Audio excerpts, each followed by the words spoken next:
Okay, moving along, I'm looking at a little odd here, a golf ball. You're looking at, Herb, a golf ball. It is a golf ball with nails, small tacks sticking out of the sticking out of the golf ball, about half an inch sticking out of the ball. And so the golf ball is covered with these tacks that have been hammered in, sticking out all over it. That is attached to a chain, which is attached to a short piece of wood about 8-9 inches long, which serves as the handle. So in fact that is a replica of an old medieval mace that was called in this country. Now as you see that, what you have to... It'll do some damage. It'll do some damage, but the whole crux about that particular thing, Herb, is that was made by an 8-year-old child. Speaking of children. Yeah, 8-year-old child who's, unfortunately, the parents allowed their children to watch pornographic and sadomasochistic films. So the parents are out one day, so the kid goes into the video unit in his house. He takes a video out. It's one of these S&M videos. He puts it on, watches it, and he sees this on the film. So he goes out into the workshop and he makes himself one. Mm-hmm. And that first came to light when he was in the playground at his school, hitting other children in the playground with it. Okay. What was the outcome, and how's the child? Well, the outcome was the child is 8, so he's below the age of criminal responsibility, so he commits no offence actually. Mm-hmm. So we take the child back to the parents with the social workers, and we ask the parents, do you really think these are the sort of films that an 8-year-old child should be watching? And we were told to mind our own business. It was nothing to do with us. They're broadening his outlook on life. Right. Okay, a crossbow. I'm looking at a crossbow, a more conventional weapon, and we know it's deadly. And what about this? What's the story with this crossbow? Yeah, is it a crossbow? I guess. Yes, it is. It's a handheld crossbow, so it's a small one. Very, very small one. I suppose we're talking about overall length about 18 inches. The width about the same across the string. Mm-hmm. Hand held more like a pistol. When you look at it, it just looks like a revolver or a pistol or something like that. But in fact, on the top, it is a crossbow. You could buy those in this country. We don't restrict those, and they're totally lethal. And that was used in a murder in West London about 5 years ago, where a lady shot another lady who had taken her boyfriend from her, and so she lay in wait and killed her with the handheld crossbow. Love can be rugged. Oh yes, that's right. Yes. It can be a wonderful thing, but it also can be love very, can be very a, as they say. Yes, that's okay. Right. Now over here, this thick length of rope, I guess, with a ball on it. What is that? It looks like a leather. This looks deadly. Well, it is. It's a very, very thick rope. The rope is about 2 inches thick, and the end is knotted and then coated in black leather. These were used by dockers before we had containerization at the docks, and when cargo was packed in the hold of a ship, dockers would carry those for knocking the boxes. Just if they wasn't quite in the right position, they would just knock it with the box to move it in so they could pack all the other boxes in. Quite a legitimate object, but as you can see, tremendous. If you feel it, it's very, very hard and very, very thin. Yeah. And of course, they were used for assaults. And in fact, that one was used for a murder. So it must have killed somebody. One docker murdered another with it, by hitting him over the head with it. Right. But it's an innocent object, just used in a bad way. Okay, so we're moving along now, and we're kind of moving through the table here, and going to our. What is this all about? It looks like a flashlight, patrol light. Well, this is a patrol light. It's just a 4-cell large torch, which is a torch. The batteries are flat in at the moment, but it does, that button there makes it into a torch and just gives out light. If you press the other button, what it does, it turns the whole thing into a stun gun, and all the metal, as you see around the light there, and all the metal at the end become electrified, and that pushes out 50,000 volts. So if I now press that button and touched you with it, it will give you 50,000 volts through you. Is this a police weapon, or did somebody, was this used in a commission of a crime, or it's just here? It looks like it's more of a police weapon. No, it's not a police weapon. It's something that we purchased, not in this country. Stun guns. Handheld stun guns, as you see, that you see in your country, things like that. Stun guns are banned in this country. We have banned them. Right. We will not have them in this country. We have banned the making of them, we've banned the sale of them, we've banned the possession of them and the importation of them. So it is totally illegal to have one of those in this country. You don't have to be doing anything with it, just mere possession is a criminal offence. Right. But, of course, they are quite openly on sale in the United States, they're openly on sale in Europe, France, Germany, Holland, and so people go across for a day trip to France and they can buy them. Very few people get stopped coming back into the country, so we see them pouring over here, but they are totally illegal in this country. You'll be able to go by train come the fall. Absolutely right. Now, that's 50,000 volts. You said now the normal stun gun, what's the voltage there? Yeah, well, that's 50,000. Oh, so it's that one's 50,000. 50,000. This particular one here, we're now looking at one that looks very much like the small umbrella, with a handle on the end. And somebody walking down the street, as you can see here, but that would look just like an umbrella. But then when you take the cover off the end, it is inside. Is a stun gun, and that is 105,000 volts. That German stun gun, totally illegal over here, but again used in this country to attack somebody. Right. Okay, who is Frederick Denning? He looks rather. He looks a bit deadly here. Deming or Denning? Frederick Deeming. Deeming. Frederick Deeming, there was the death mask of Frederick Deeming there. He was a man who lived in this country back in the 1890s. He then emigrated to Australia. In Australia, he was charged with murdering a lady, and what he did, buried her in the kitchen and then cemented the floor over the body. Whose kitchen? Hers? In his own kitchen. In fact, he was brought back to this country and actually he'd had done the same thing with his first wife in this country. Who is this woman to him in Australia? This was his the wife he'd previously married. And he was found to have done the same thing to his wife and child over here and buried them under the kitchen floor and then cemented it over.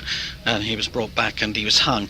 He was famous in the 1890s because as he stood on the steps of the gallows to die, and just as the hangman was to pull the lever to send him to his death, his last words were, "I am Jack the..." Then they pulled the thing. And it's always said that he was claiming to be Jack the Ripper, which of course Jack the Ripper was about 3 or 4 years earlier than this in London. But as far as we're concerned, that's all rubbish. That was just sensationalism. It's just braggadocio. Yes, that's right. As far as we're concerned, he was not Jack the Ripper. Okay, moving along, I'm looking at a pair of shoes with the toes cut out. What is that? What are these shoes? Well, there are a pair of leather shoes with the toes cut off, and as you can see here, there's about 2 lumps of wood sticking out of where your feet go in, sticking straight up in the air about 18 inches. Nothing sinister in this, but they belonged to a man back in the 1800s, and he was a burglar. And he was quite a good burglar, and he would burgle country houses. But he had enormous feet. And he took a shoe. I don't know how your American sizes go. In our English sizes, they would be a size 15, which probably in our continental terms would be a size 50. But I don't know how American sizes go. Big feet. Yeah, big feet, certainly big feet. And of course, every time he did a burglary, he walked across the grass or across the earth to leave the scene of the burglary, and he left these footprints. And of course the police officers came along, saw these enormous footprints and immediately guessed who it was, went round his house and arrested him. So he then took to taking another pair of smaller shoes. He cut the toes off to make them looking smaller, and then every time he left the house, he left a false trail of small footprints so that when the police came along they wouldn't realise it was him that had actually done the crime. You caught him anyway. Oh yeah, we got the last time he did a burglary. But for a guy with frostbite. Well, the last time he did a burglary, he came out of the window and he came backwards across the lawn, across the grass, leaving these small footprints, but there were 2 policemen standing on the pavement behind him who arrested him. Yeah. Bizarre. Yeah. Okay. Around the top, Herb, above That's a great the weapons, story.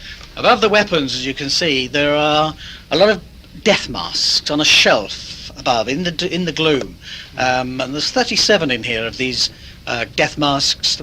Ordinary white plaster of Paris, for some reason they always painted them brown to make them look more sinister. And they're all death masks of murderers that were hung in London. There was a belief in the 1700s, 1800s there was a criminal type. A look. Yeah, a look about it, the old Lombroso theories of criminality, the eyes being too close together and all things like that. But there was also a science taught called phrenology. And phrenologists believed in lumps on the head, and if you had a lump in the head in a certain place, it meant certain characteristics. And they all believed that murderers would have a lump in the same place. So the authorities took death masks of all the people they hung for a certain period of time, gave those death masks to phrenologists in the hope they could study them and find there was a common lump. Common lump. Yeah, but it was all turned out to be rubbish. But that is actually why they were taken. Wow.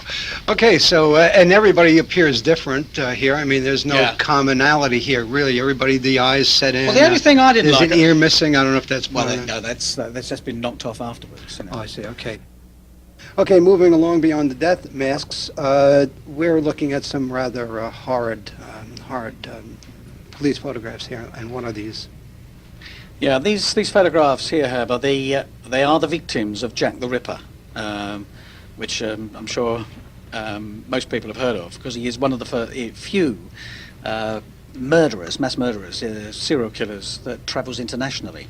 He's the first media darling, as it were. Absolutely, yeah. Probably one of the most. He's probably famous because he was probably one of the first sexual serial killers that was acknowledged. And secondly, I think it always, to anybody in the world, it conjures up visions of Victorian England and cobbled streets and gaslights and swirling smog and men in cloaks. And I think it conjures up that Victorian image that people like. Because really, he only killed 5 people. And in terms of... He was really a small-time guy. Very small time when you consider some of the big, serial killers we've had in the world. Right. And you see, most murderers do not travel internationally. When I say that, people in your country, like recently Gacy, or somebody like Dahmer or Ted Bundy, very famous in the States, but to be perfectly honest, never heard of over here. Most people in this country would never have heard of any of them. Most people in Europe would never have heard of any of them, because murderers only stay within their own, usually famous in their own country. No artifacts left from Jack the Ripper, and we just have the 5 victims: Polly Nichols, Annie Chapman, Liz Stride, Catherine Eddowes, and Mary Jane Kelly. The first was Mary Jane Kelly, was that right? No, Mary Jane Kelly was the last one. She was the last victim. The only one killed in a room. And it was a total mess, as you can see from the picture there. It was a total evisceration of the body. She's lying in a bed, but this one is standing. What is her name? Who is this? That is Catherine Eddowes. Why is she standing? Do you really want to know? Sure. She's standing. She's nude. Well, she's nude, and you can see she had been ripped. But this is a photograph taken in the mortuary after the post-mortem examination. And you can see, you can make out a line going from the throat down to the pelvis, where in fact she was ripped open from throat to the pelvis. Right down the middle. Right down the middle, between the breasts. Right. But after the post-mortem, they had sewed her up again, so it's actually been sewn back up again. Now, in those days, they wanted a photograph, and you couldn't take photographs from above of somebody lying down. They were very static cameras. So, unfortunately, what they did, you can see, if you look on the photograph, her feet aren't touching the ground, because they hammered a nail into the wall and hung her by the neck, just to put her neck on the back of the nail, and then photographed the body just to get a photograph. Which is almost as terrible as, well, the body, not nearly, but... Well, it is a body, the body's dead, the post-mortem examination has been done. It is more like a butcher's shop in these circumstances, isn't it? The body is dead. Right, right. But there's something... and down below here, is that also one That's another picture of Catherine Eddowes. She's laying down here. Lying down there, right. Yeah. I've only heard, like watching In Search Of, I've only heard of Mary Kelly, the way she was when the police came in, but looking at it here, it just doesn't even begin to describe the bloody... Well, it was a total mess. It was a total evisceration of the body. This was the only murder done inside a house. She's faced up. She's faced up, lying on the bed. Looks like legs are spread there. The legs are spread. Well, what he'd done, he'd severed the head from the body. So he'd cut the head completely from the body. He had then skinned the face. Both breasts were cut off and lay on the table here. He had then opened her from the throat into the groin, and from the knee into the groin, along the leg. And all the internal organs were taken out and then flung around the room. The entrails were draped around the picture rail, and it was just a total bloody mess. And we're looking at letters, my goodness. We're looking at letters here. This is Jack the Ripper sort of teased a bit, and here are some of the letters of tease, I guess. Well, Lee says this is a copy of a Jack the Ripper, was known as the Dear Boss letter, which was sent after the second murder. And it was the first time the word Jack the Ripper was penned.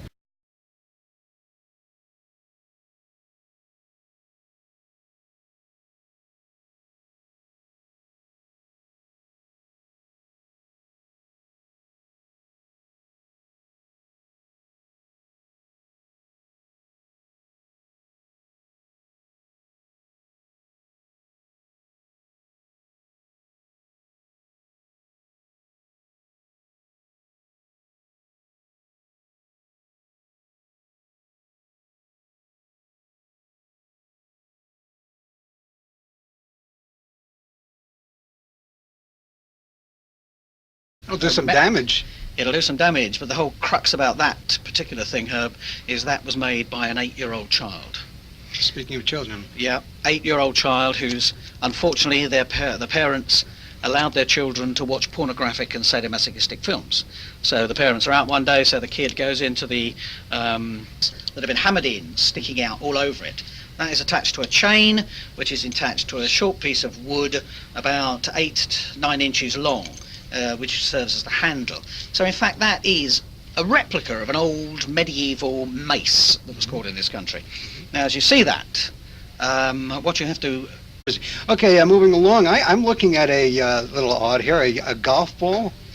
You're looking at, Herb, a golf ball. It is a golf ball with nails, small tacks sticking out of the golf ball, about half an inch sticking out of the ball. And so the golf ball is covered with these tacks. Into the video unit in his house, he takes a video out. It's one of these S&M videos. He puts it on, watches it, and he sees this on the film. So he goes out into the workshop and he makes himself one. Mm-hmm. And that first came to light when he was in the playground at his school, hitting other children in the playground with it. Okay, what was the outcome, and how's the child? Well, the outcome was the child is 8, so he's below the age of criminal responsibility, so he commits no offence actually. Mm-hmm. So we take the child back to the parents with the social workers, and we ask the parents, do you really think these are the sort of films that an 8-year-old child should be watching? And we were told to mind our own business. It was nothing to do with